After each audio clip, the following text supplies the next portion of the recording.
Hi, this is Chico Resch. You are listening to the Let's Go Devils podcast on the Primetime Radio Network.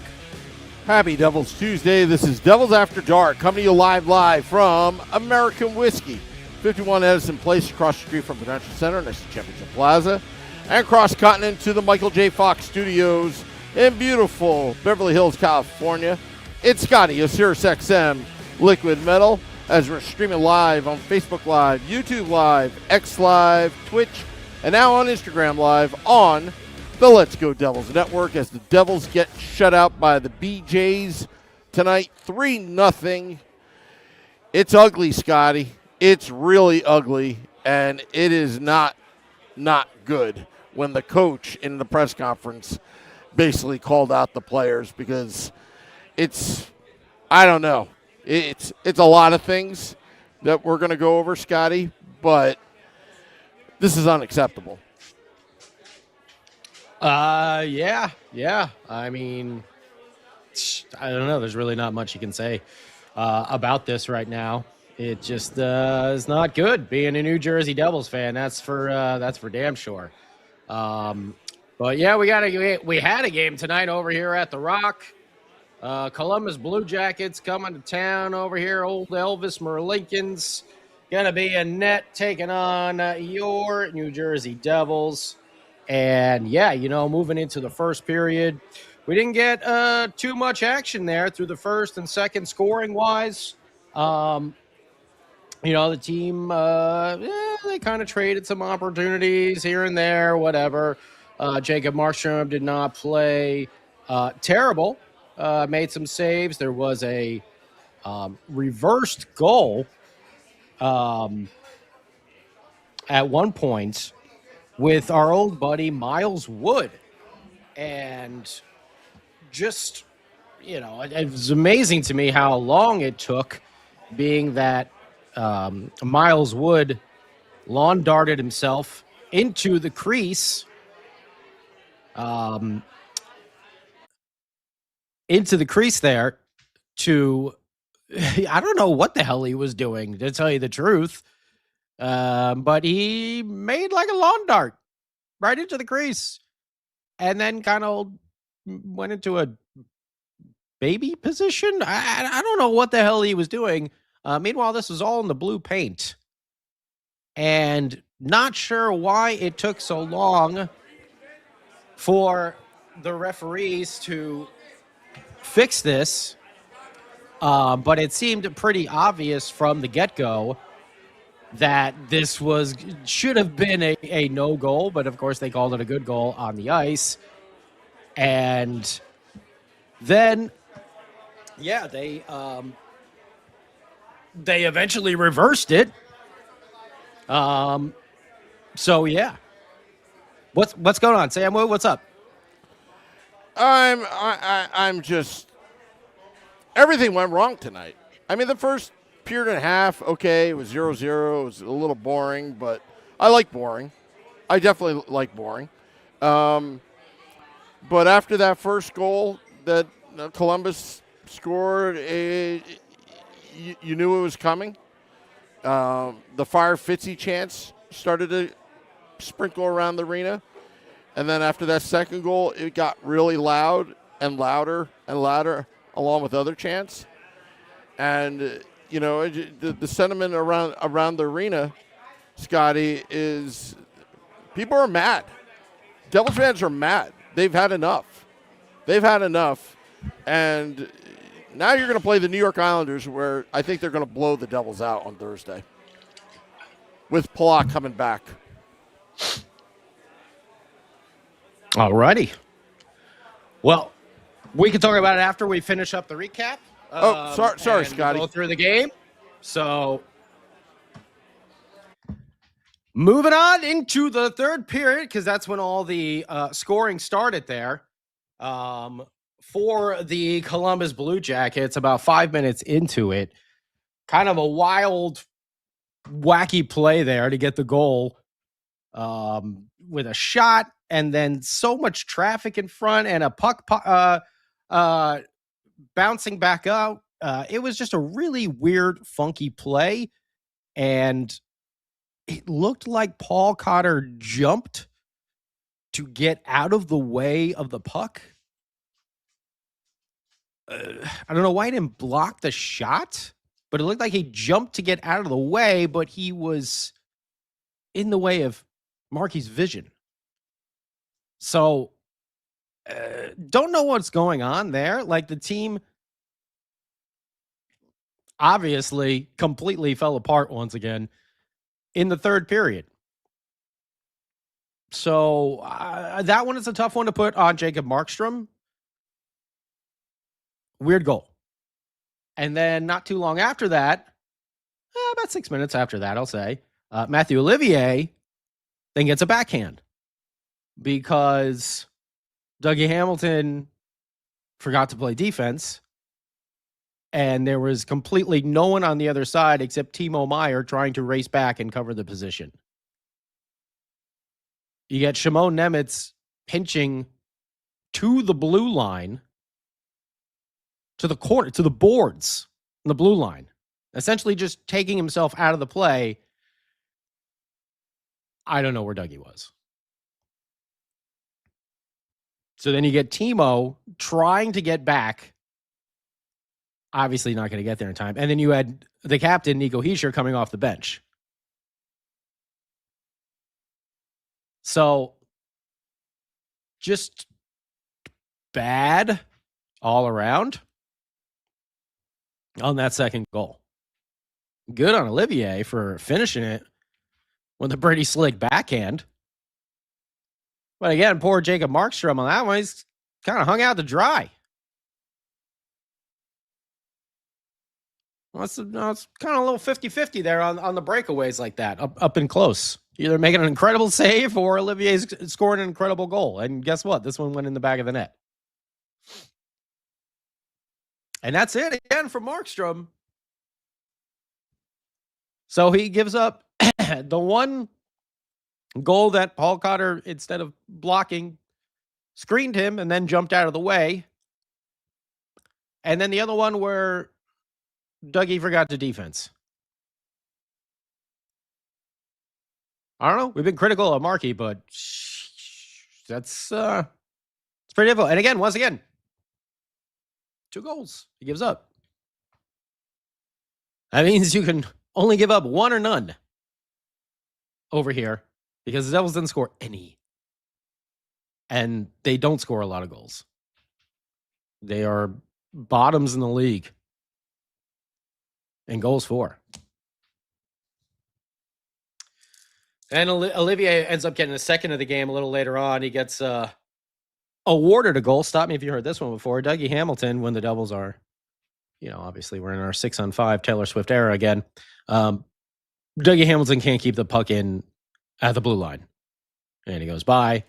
Olivier, hustles to it, goes down. I think it was Dougie who then pulls him down or slashes the hell out of his arm, whatever he did. But they awarded Olivier the goal. Empty net there. 16 minutes. So again, it's not even like in a fight. This like having to pull the goaltender with 5 minutes, 6 minutes to go in the game all the time. It's just, I don't know. It doesn't work for anybody, I don't think. Shots on goal for the Devils, 7-10-7, total of 24. The Blue Jackets 3-9-13 in the third period. I mean, well, that's where they scored all their goals. So it's a little bit, the first 2 weren't horrible, but then it just kind of all went to hell. Not really impressive totals over here. Face-offs. Blue Jackets had the edge, 28-24. Power plays, Devils over 3. Blue Jackets were over 2. 12 block shots, 19-18 hits. It was like Blue Jackets were like, well, I feel bad for you guys. We won't pound the living hell out of you right now. But yeah, Devils lose. Shut out again on the home ice. 3-0. And continue to slip into oblivion. Here in the standings, once again now, 56 games played, still stuck on 58 points. You are 10 behind Boston for the second wild card. And you are 9 behind the Icelanders, who you're going to play on Thursday. Boom. They have 67 points. So, I don't know. It is what it is at this point. If you can start selling some of these guys, like, and they'll go places, your Brendan Dillons, please, Dougie Hamilton. I know everyone was so excited that he was on a point streak, but it was not going to last. It's just not. You're gonna get hot, but that's it. That's what I was saying. Sell him while he's hot. But the GMs know. They know. I mean, you gotta think about it too. Like Siegenthaler, Kovacevic. We look at them as really great steals, but other team scouting said these guys, we can let go. And we swooped them up. So and what we've talked about, consistency. And that's the thing you see with players like that is the difficulty with consistency. I don't know. Just the coach has got to go. The GM's got to go. I would just get rid of, almost start over. But I mean, there's a couple people that I would hang on.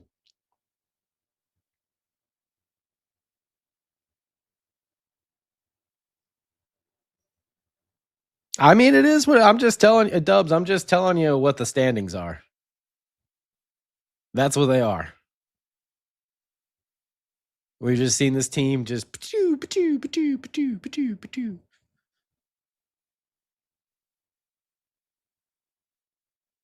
But yeah, teams down in the gutter. Fans are mad. The coach is blaming the players. I mean, I guess because he's not in what we hear, not in the locker room. So,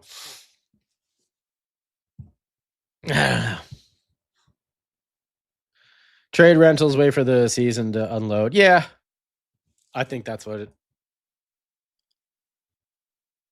is. I think that's what it comes down to at this point, because it's just not working. But we'll see. Feel free to chirp away there on the old socials, Instagram, YouTube. Instagram, X. Yep.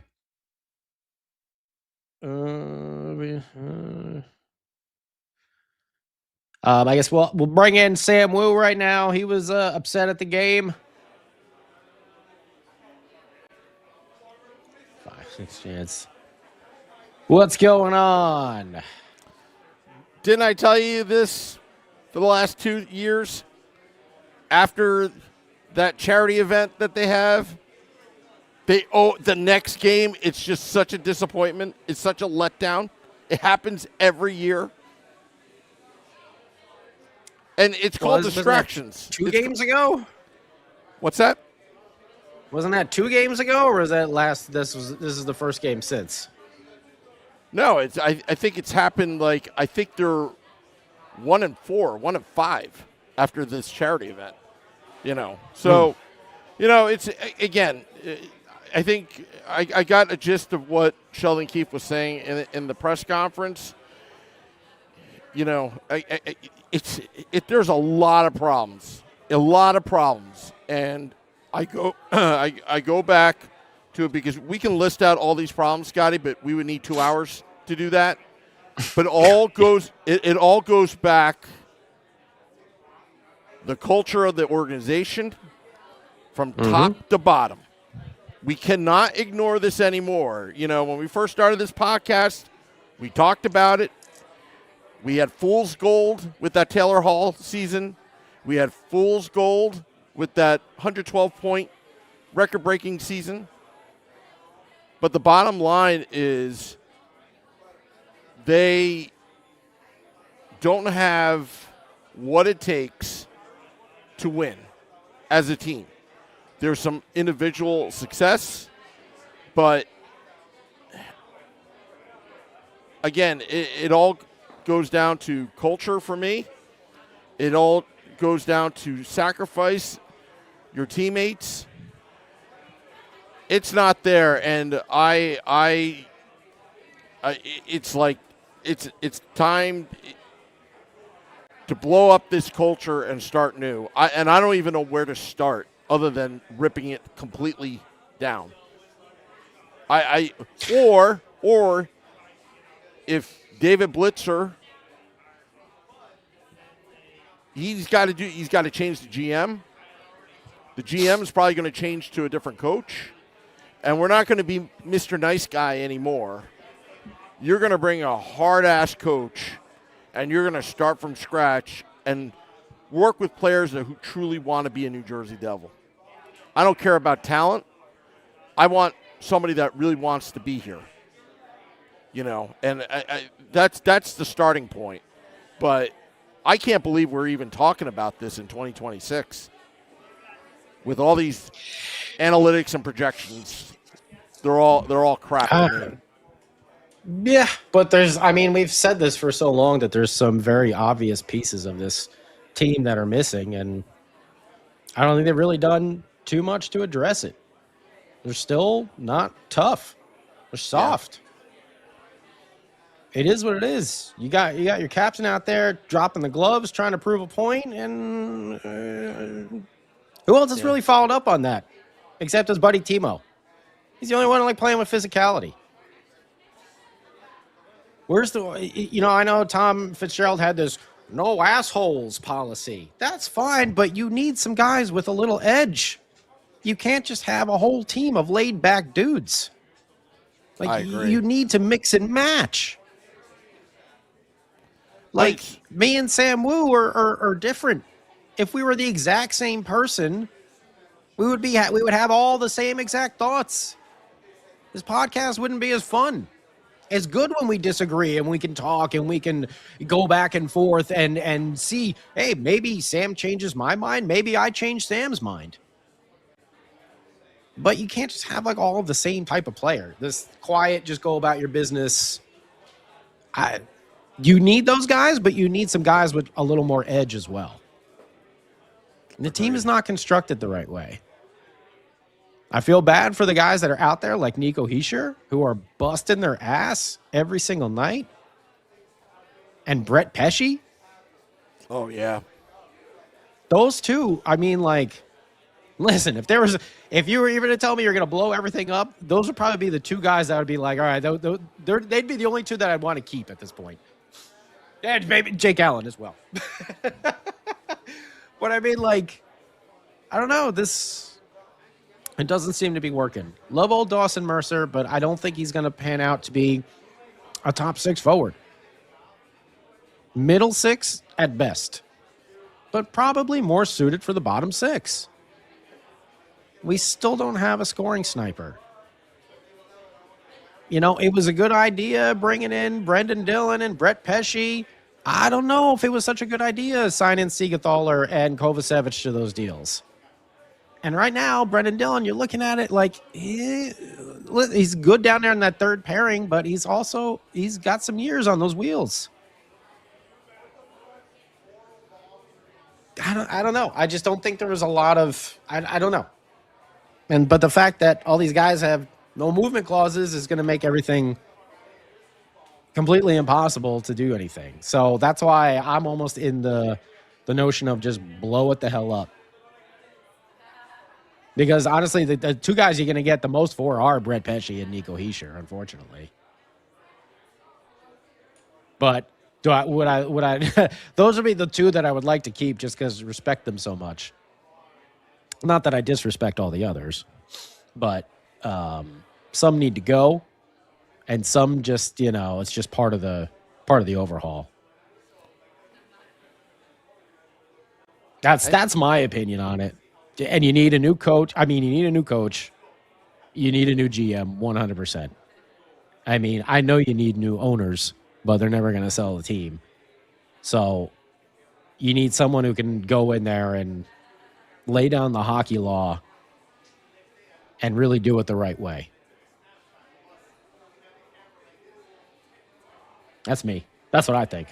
Yeah, and again, in terms of my evaluation, Fitzy, he's got to go. He's got to go because we were talking about 6 years plus the time that he was assistant GM. There needs to be a new voice in the room. I think Sheldon Keefe, in my mind, he gets a pass, Scotty, but he's going to be collateral damage because he's going to have to go as well because Fitzy's gone. You got to rip this down and start new from the top. Scouting department, analytics department, player development, Utica. Yeah. You got to reevaluate. Everything's a mess. Everything is a mess. The player development is a mess. They're not developing. They're not developing at all. Why? You know, you touted with all these press release and marketing about you got this new sports psychologist that was supposed to go. Where the hell is he? Is he still here? Because this team is so mentally fragile. They can't take a hit. They look so depressed. Body language is everything. And again, I don't want to beat a dead horse here, Scotty, but that Philadelphia Flyers game on November 22nd, I saw it live with Tom, and I did not. It was the body language. It was the way the game unfolded where the Flyers scored, 5 unanswered goals, and there was no counterpunch other than in garbage time. This whole season's been unacceptable except for the first 9 games. But why did they go 8-1 in the first 9 games? Because everyone wasn't up to speed yet. It's the beginning of the season. But they were aggressive. They were a lot more aggressive than they are now. So what flipped the switch? What flipped the switch? Again, I'm going to have to do more digging and thinking about it. But you know, as a fan, the rebuild, going through the rebuild, through COVID, the injuries, the excuses, the Devils really need to have – they're a soulless team without an identity. What is Devils hockey? I can only make that definition from the Lou years. What's Devils hockey right now in the last 13 years? It's a team that's lost. They're a ship without a compass out in the sea. What this team's identity has been, unfortunately, is all hype. Yep. And that's it. No follow through. It's just been hype. We're developing all these people. We got these, Jack Hughes is going to be. Listen, Jack Hughes is really good, but I mean, go watch a Sharks game and watch Celebrini out there. Like, oof, it's a different level. And I'm not knocking Jack. There's a killer instinct. Yeah. It's just a little different. I'm not knocking Jack here. He's a beyond super talented player as well. But I don't know. It just hasn't happened here in Jersey. Like I just, and how many more years do you go through being like, this is our team, this is our core, this is the year that they really break through? I mean, we've been saying that for years and years and years now. How old is Jack now? Is he 25? 26? No, he's maybe 24. Is he 24? Came in the league. He came in when he was 18? In 2019, he was 18. So now it's 6 years later, 7 years later. So he's about 24, 25. He is he'll be 25 in May. Okay. All right. I was one over. I said 26, 25, 24, 25. But still, I mean, I don't know. For these I think who was it? I think it was Celebrini. Hit 81 points last night already. Yeah. 81.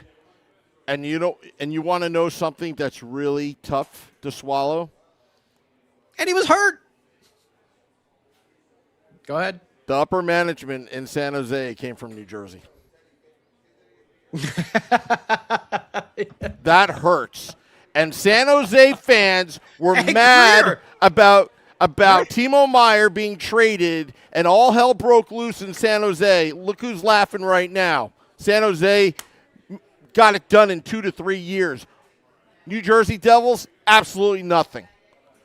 Haven't done squat. Well, I definitely say that the Sharks had their horrible time, but they have rebounded nicely, and they have, in my opinion, jumped ahead of where the Devils are right now. Well, like I'll add more insult to injury. It took them 1 first overall pick to turn it around. Devils had 2 in 3 years. Nothing. They even had a 2nd overall pick in Shimon Nemitz. It's 4th overall mind-boggling. pick with Luke Hughes.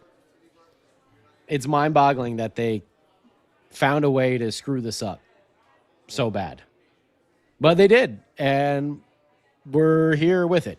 And this, and I'm not gonna say it definitely is, but seems like it's another lost season.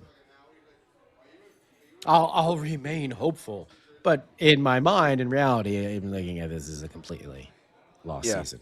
Hopefully, they make a miracle run. I don't really. I think they have to go. 19-5 and 1, 19-5 and 1, or something like that. It's not happening. I don't see that happening. So it's another lost season. That's what it is. I also want to apologize for trashing Travis Green when he was here with the Devils. He was right. They were immature. Remember when he said that? He was absolutely correct. He was right on the money. Yeah. Yes, I know, Robert, but I'm trying to sell it, kid. I'm trying to sell it. You know what I'm saying? Yeah. Michael Hay, it may not be for too much longer that the Devils are ahead of the Rangers if they keep playing this way. I mean, is that what they're trying to do? Are they trying to be worse than them? Oh, no, you're not getting that top draft pick. Here we come. Oh, and we still have to play them 3 times. We haven't even played the Rangers this year. Those games are going to be something. Oh. We got 6 points on the line in those games. Oh, man. That'll be who bottoms out in the East. The Devils and the Rangers. That'll be what that 3-game series is for. Oh. The battle for the lottery balls. Will overtake them. Yeah, that's what it is. That's what it's going to be. We'll bring lottery balls to the game. Oh, man. Oh, look at Chico. Travis Green put Timo on the right wing and got the Sens job because of it.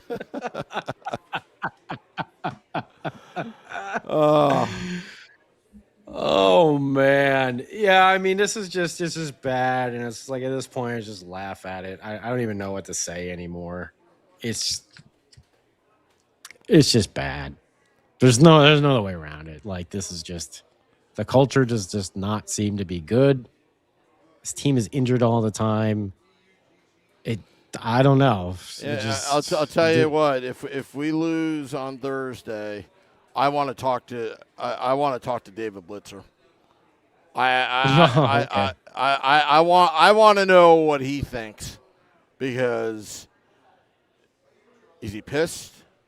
Is he still counting his money? You know, I think it's a soulless team.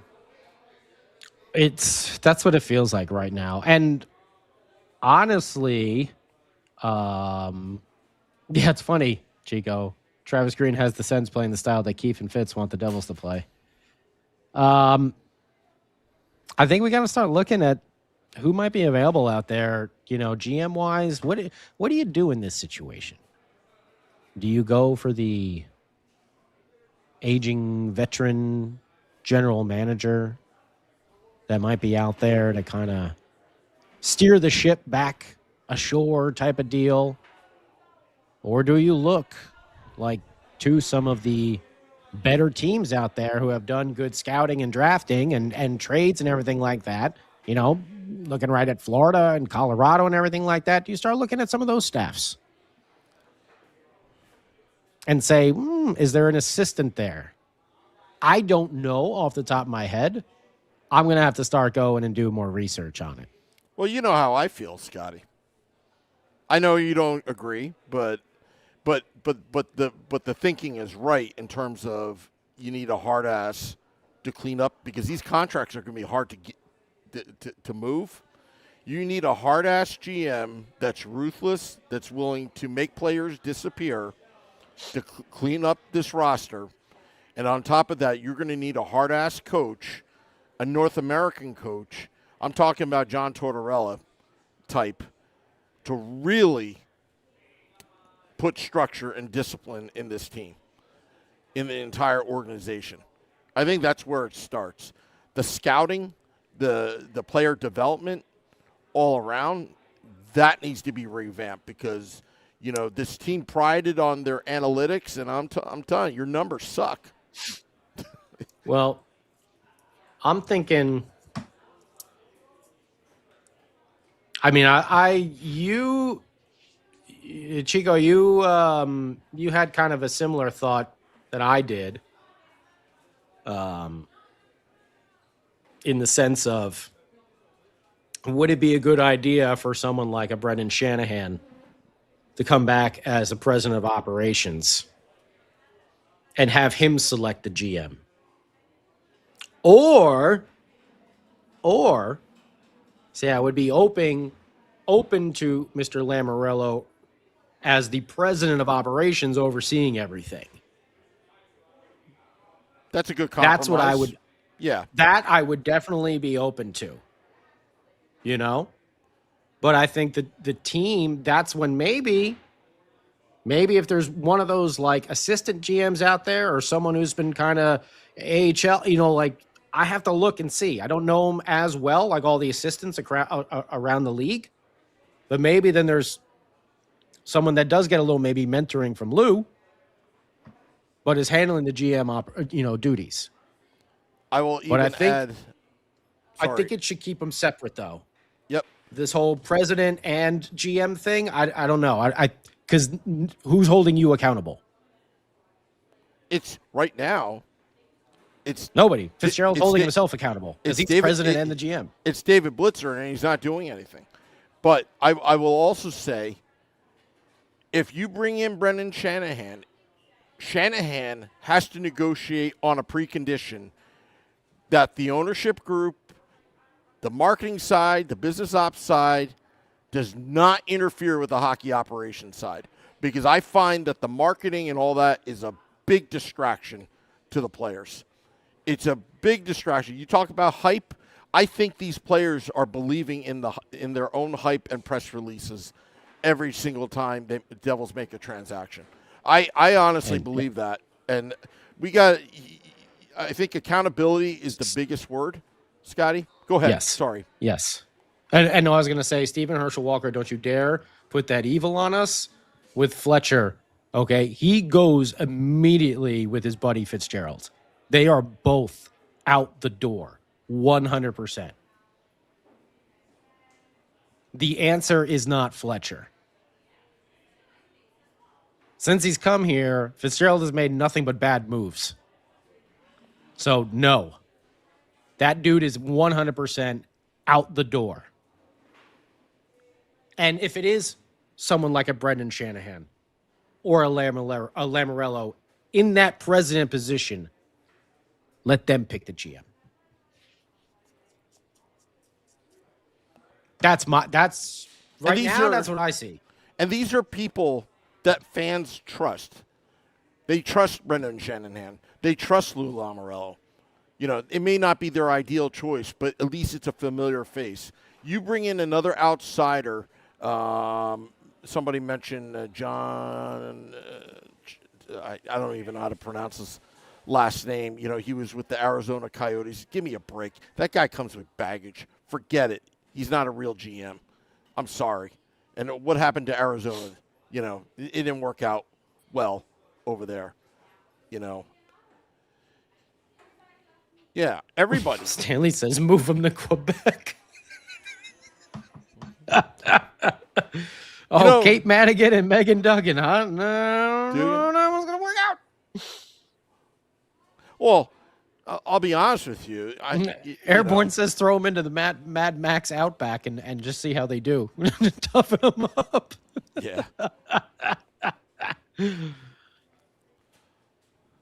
I think that should be everyone's homework assignment. Go start looking for some president of operations that might be out there. Or maybe some potential general manager candidates. Whether it's someone who's, not there right now, doesn't have a job, or maybe an assistant, something like that. Yep. We got to start at the top. That's just my opinion. Matty Ice, be patient. Well, I don't know, Sam Woo. Everyone's upset. Team's not playing well.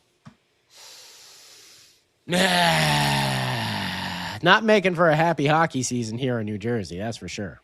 We had high hopes, and they screwed us again. They screwed us again, Scotty. I don't believe, till there's like fundamental changes, I'm not going to believe anything that they do. Yeah. They have to make drastic changes all around because it's just it's not getting any better. It's just the same thing every single year, unfortunately. How much more bullshit can we take? I mean, seriously. Yeah, it's like we all want them to win and be good on the ice. Like next game, I'm gonna make a card and I'll say, whoa, that AI thing. I guess this does something. It went, whoa. Oh yeah.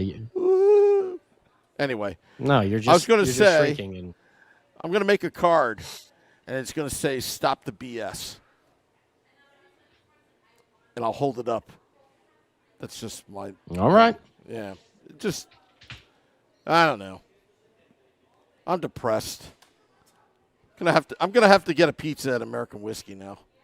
I have to. All right. I'm gonna eat my sorrows tonight. Anyway. That's all I got. Well, yeah, no. Thank you, everybody. We appreciate you. Pollock, no. Fletcher is not. He cannot be. He is not the answer. 100%. He is not the answer. But somehow or another, we still have a game on Thursday. Will this team show up? I hope they do. Or else Patrick Waugh is going to have his team ready to go. That's for damn sure. So I don't know. Will the coach just be calling out players in press conferences? Maybe he should go into the locker room. Just saying. Were you waiting for that? Oh, okay. I'm sorry. Yeah. I've been missing your cues all night long. That's even my game is not good. Yeah, no, blow it up on the Let's Go Devils podcast. Just get rid of me. Start anew, just like the Devils, right? Never. Yeah. Never. All right. Well, I want to thank all those tuning in. Morning Woo tomorrow morning. Lots to talk about. Until next time, let's go Devils.